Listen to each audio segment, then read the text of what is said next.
Hello everybody, I am Karryshh, and do you remember that Hollywood movie Paranormal Activity? It was super famous, creepy and totally demonic, but I'm not gonna bore you with that old story because recently I came across a new Korean horror film. The movie is called HOMECAMERA and it's about a mother named Seung-hee who moves into a new house with a daughter, Joo-hee. And of course, something evil is gonna happen to him. The story is total nightmare fuel because it's really scary, but it's also twisted and confusing. But don't worry, Demonic Archives is here to break it all down for you. This one is going to mess with your head, so hit that like button, subscribe, and follow me on Instagram. I reply to everyone there. And whatever you do, don't skip the video because we're about to dive into the terrifying story of HOMECAMERA.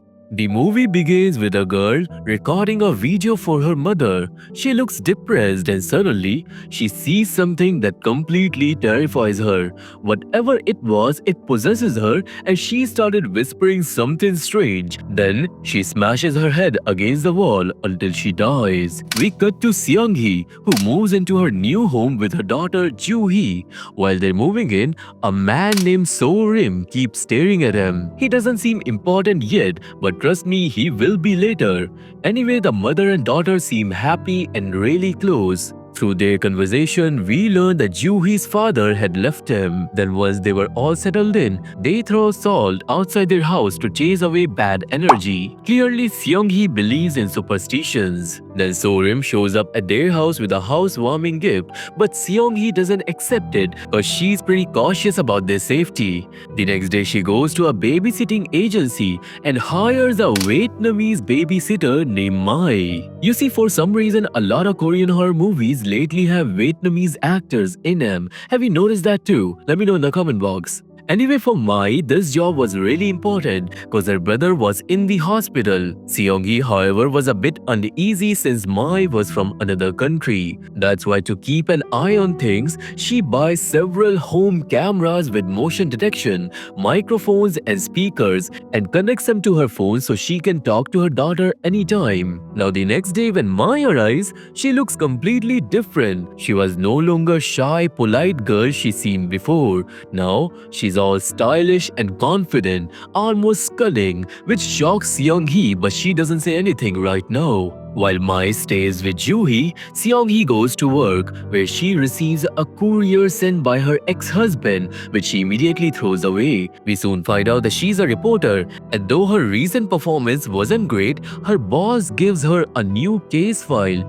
Actually, this case has already been closed. It's about a girl named Unju who fell from her apartment and died. Turns out Unju is the same girl we saw at the beginning of the movie. Her boss hands her a new video related to the case, and it was the same disturbing video we saw earlier. According to the boss, this case might have some mystery to it, and that's why while Seung-hee was watching that video, she kind of felt uneasy, and then suddenly, Unju's mother, Alice, storms into the office, yelling at all the reporters. She insists that her daughter didn't unalive herself. Seung-hee tries to calm her down, and before leaving, Alice tells her that her daughter was unalived by a demon. That night, when Seung-hee got home, she asked Mai what she was saying to Joo-hee in the kitchen earlier, because in the office from the camera feed, Seung-hee had seen her whispering something strange to her daughter.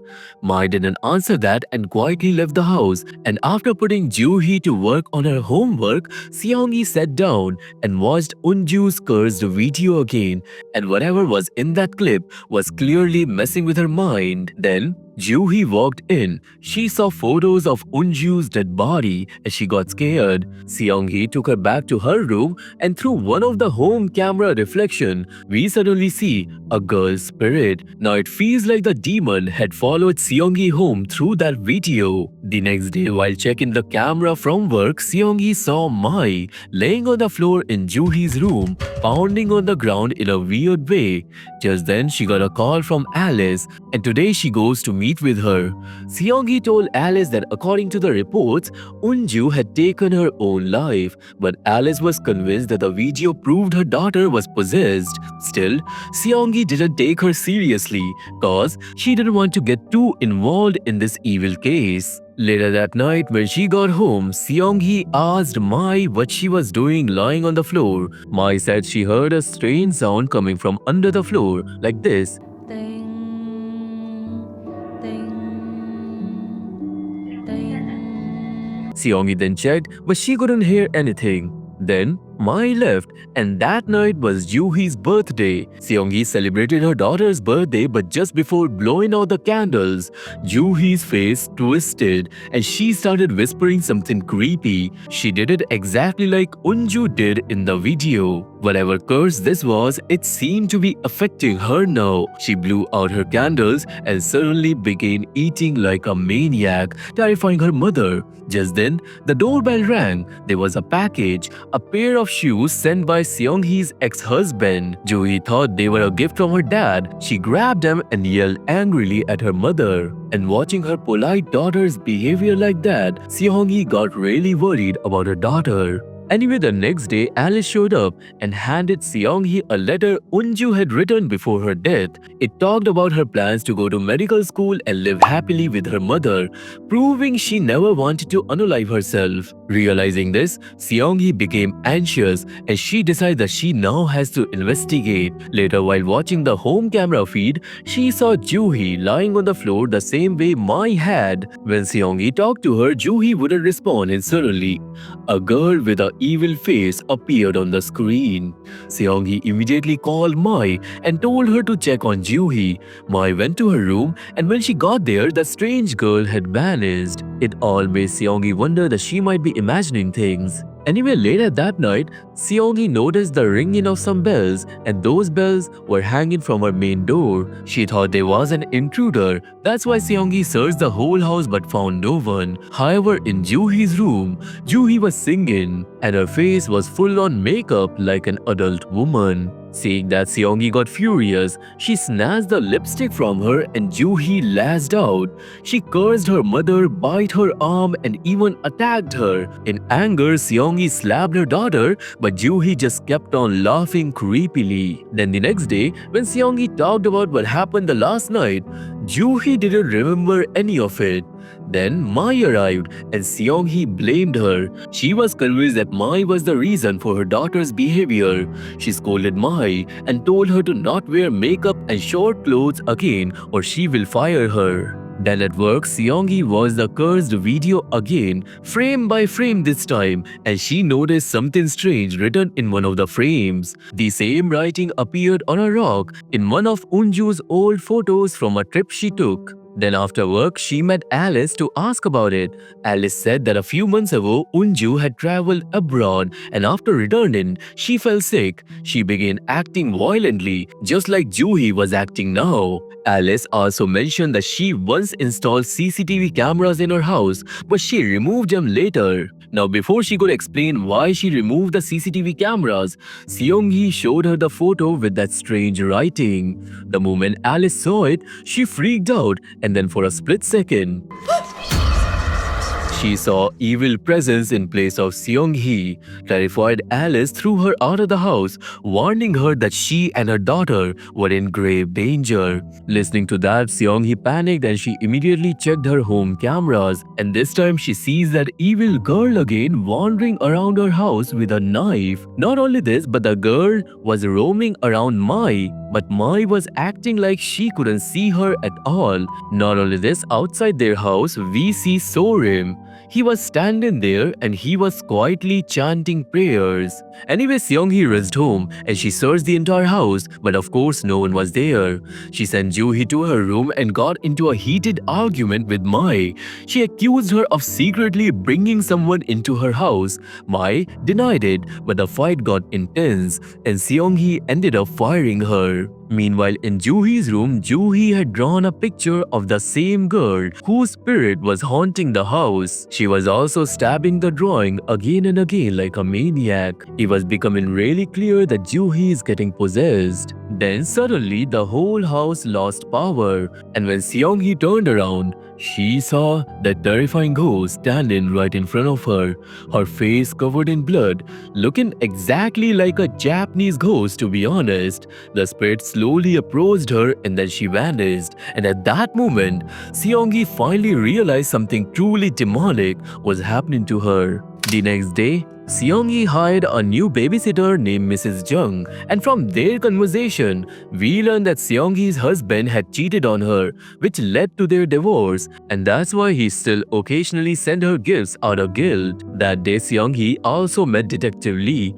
who had investigated Unju's case. She tried explaining that maybe Unju's death wasn't an unalivement, but the detective didn't take her seriously. Just then, a news report came on. Seong-hee finds out that Mai had jumped off the hospital roof where her brother was admitted. She had taken her own life because apparently she couldn't afford his medical care after losing her job. Seong-hee obviously blamed herself, thinking that if she hadn't fired Mai, this wouldn't have happened. But another theory says that Mai might have done it because she got cursed after staying in that evil house. What do you think? Let me know in the comment box. Then later, while heading home, Seong-hee ran into her ex-husband who tried to apologize, but she refused to forgive him. With everything going wrong in her life, she was emotionally exhausted, and then that night, she saw her daughter talking to someone invisible. When she asked Joo-hee about it, suddenly the bedsheet moved on its own. Things in the room began shaking like a full-blown paranormal episode, and panicking, Seong-hee grabbed Joo-hee and locked himself in her bedroom. The ghost appeared right outside the door, and here's the thing, the spirit we're seeing right now haunting this place, it's not the spirit of Unju, it was something else entirely, because if it were Unju, Seong-hee would have recognized her. Anyway, the ghost started banging on the door and suddenly Joo-hee had a seizure. Seong-hee held her, but when she looked up, her daughter had disappeared. The real Joo-hee was outside the door banging to be let in. Then out of nowhere, the evil spirit appeared, this time disguised as Seong-hee's husband. It terrifies her and she ran to hug her daughter. That's where Joo-hee also whispered that she could hear evil noises coming from the apartment below, which was the place where Sorib lived. Now furious, Seong-hee stormed downstairs to confront him. At his entrance, she saw strange ritual objects that creeped her out, so she barged inside and she found his place filled with ritual tools and symbols. She even heard that weird sound again, coming directly from the room under Joo-hee's room. Turns out Sorim had been playing that sound himself and he had protection charm pasted on the ceiling. Seong-hee assumed he was responsible for all the evil stuff happening in her house, but Sorim explained the truth. He was actually a shaman. He had sensed a dark energy coming from Joo-hee's room, and that's why he had placed those charms beneath it to contain the evil spirit. Realizing Sorim was trying to help her, Seong-hee brought him to her home. Then after investigating, Sorim confirmed that a demon had possessed Joo-hee and the demon had entered their home through Unju's videos and photos. Instantly, Sorim burned Unju's photos and revealed that the same demon who unalived Unju was now after Joo-hee. Here, Seong-hee begged for his help, and Sorim gave her protection charms to place all around the house. He made her tie a rope with chilies from the ceiling, and he told Seong-hee to put red beans in Mrs. Jung's shoes so the demon wouldn't target her next. Using his spiritual senses, Sorim also realized that they hadn't destroyed all of Unju's photos. One was still left, and it was at Alice's place. Remember the photo Seong-hee showed Alice? Well, that photo was left with Alice. Sorim warned Seong-hee that she had to burn that cursed photo as well, or the curse would continue to spread. Seong-hee now immediately rushes to Alice's house, where she finds that the apartment was already open. Soon, her heartbeat stopped because the curse from the photo had now reached Alice. Inside, she finds Alice's dead body. Right next to it lies the same cursed photo, torn and placed inside a broken bowl. It was clear that before dying, Alice had tried to destroy the curse herself. Seong-hee then picks up the photo's fragments and ran back to Sorim, who performs a ritual and burns him. Finally, after this final ritual, the curse wouldn't spread anymore, but the demon is still inside Juhi. However, because of those protection charms, Juhi starts acting completely normal again. Now when Seong-hee goes back to work, the other reporters were saying that Alice's death was ruled as an unalivement. However, the peace in Seong-hee's life doesn't last long. One afternoon, while Seong-hee is on the phone with Mrs. Jung, an invisible force grabs Mrs. Jung and starts shoving her out of the doorway. Juhi tries to save her but she couldn't, and by the time Seong-hee gets home, Mrs. Jung was already dead, unalived by the demon. Then, Detective Hoon arrives to investigate. Seong-hee was terrified as she straight up tells him that a demon committed the murder, but her unhinged behavior doesn't convince him at all. Hoon then talks to Juhi, but he speaks to her like she's an adult, which makes Juhi burst into tears. Seong-hee immediately throws the police out of her house, and after that, she installs more camera all around the house to record every single corner. That night, a storm rages outside and Seong-hee starts feeling like someone's with her. Suddenly, the demon appears in multiple forms. As she ran to save her life, she grabs a knife and panic, but the demon vanishes,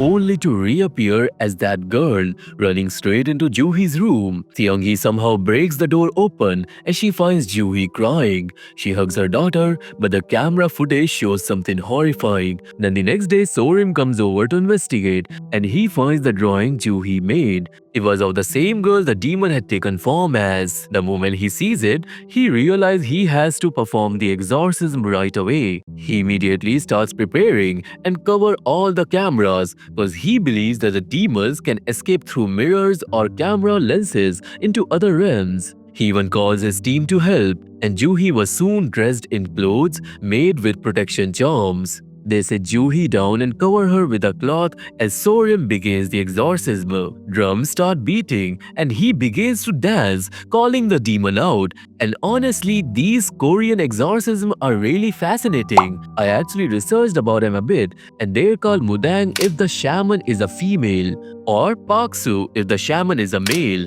It's basically a spiritual dance where the shaman drives away evil spirits through movement. In Korean culture, it is believed that dance and music bring happiness, and happiness drives evil away. Anyway, during the ritual, the demon completely takes over Juhi, and she suddenly became unnaturally tall, horrifying everyone. Seong-hee can see both Juhi and the demon clearly now, and the demon starts overpowering Sorip. But in the end, he grabs Juhi and commands the demon to leave her body. After a violent struggle, Juhi suddenly vomits and the demon finally leaves her body. Now finally, after all of this, according to Sorim, everything is fine now. But the next day, Seong-hee gets a call from Detective Hoon, who asks her to come to the station immediately for questioning. When she arrives, Hoon starts asking questions about Juhi, but he talks about her like she's an adult.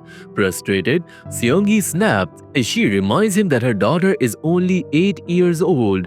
Hearing that, Hoon freezes and asks her what year it is. That's when the biggest twist of the movie is revealed. The story suddenly jumps 10 years back in time. We see Seong-hee and her daughter Juhi, who was actually 8 years old 10 years ago. One day, Seong-hee caught her husband with another woman. She was furious, so she stormed out of the car to confront him, leaving Juhi inside alone. But suddenly, another car crashed into Juhi's vehicle, and the explosion left Juhi's face horribly burned. Now back in the present, Detective Hoon shows Seong-hee the photos taken after Mrs. Jung's murder.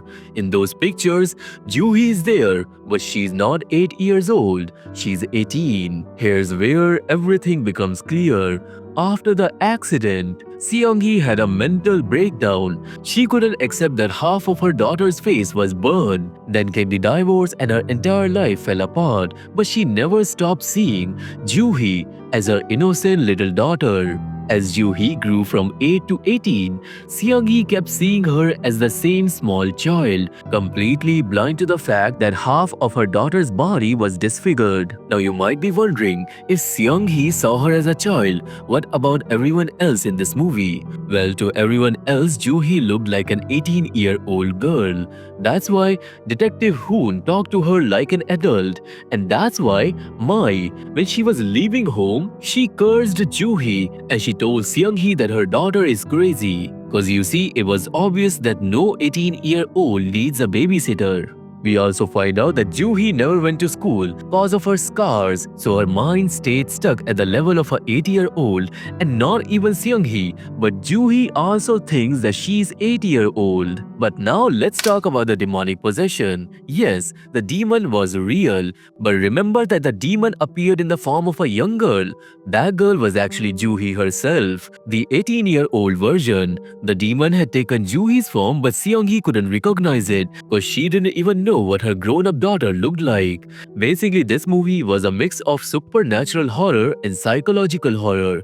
The demon came from Unju's cursed video, but there was also a psychological demon haunting Seung-hee's mind. After learning the truth, Seung-hee immediately ran back to home in shock. Back at the house, Seung-hee's ex-husband shows up to see his daughter.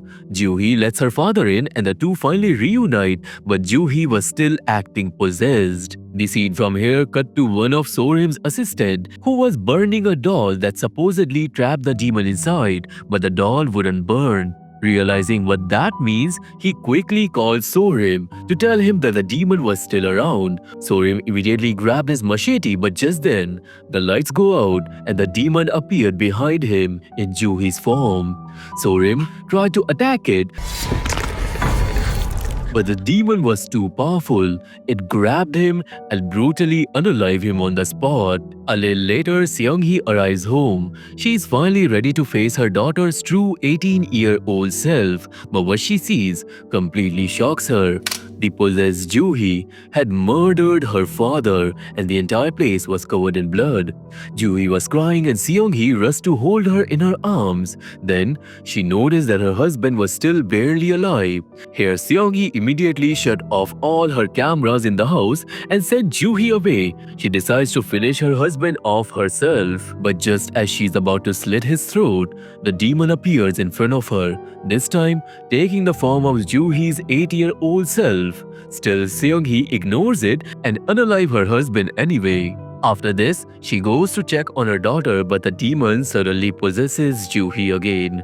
At that moment, Seung-hee remembers what Sorim had told her earlier, that the demon can only be destroyed when it's inside a human body. Meaning, if Seung-hee unalived Joo-hee while she was possessed, the demon would die with her. But of course, she couldn't bring herself to unalive her own daughter. Instead, she apologized to Joo-hee and invites the demon into her own body. As soon as the demon possesses Seung-hee, she unalive herself, taking the demon down to hell with her, saving her daughter's life in this process. In the final scene, Joo-hee is seen giving an interview. It's unclear whether she now realizes she's 18 or if she's still possessed. However, in the interview, she says that she now knows she's 18. But the way this scene is shown to viewers, it also hints that maybe she's still possessed. It really depends on how you interpret this ending. Personally, I'd like to believe Joo-hee is free and living a peaceful life now. Cause well, Korean horror movies rarely ever get a sequel anyway. So, that was the full recap and theories behind the movie Homecam. I hope you understood everything clearly along with my take on it. I also tried a slightly different editing style this time, so let me know in the comment box how you liked it.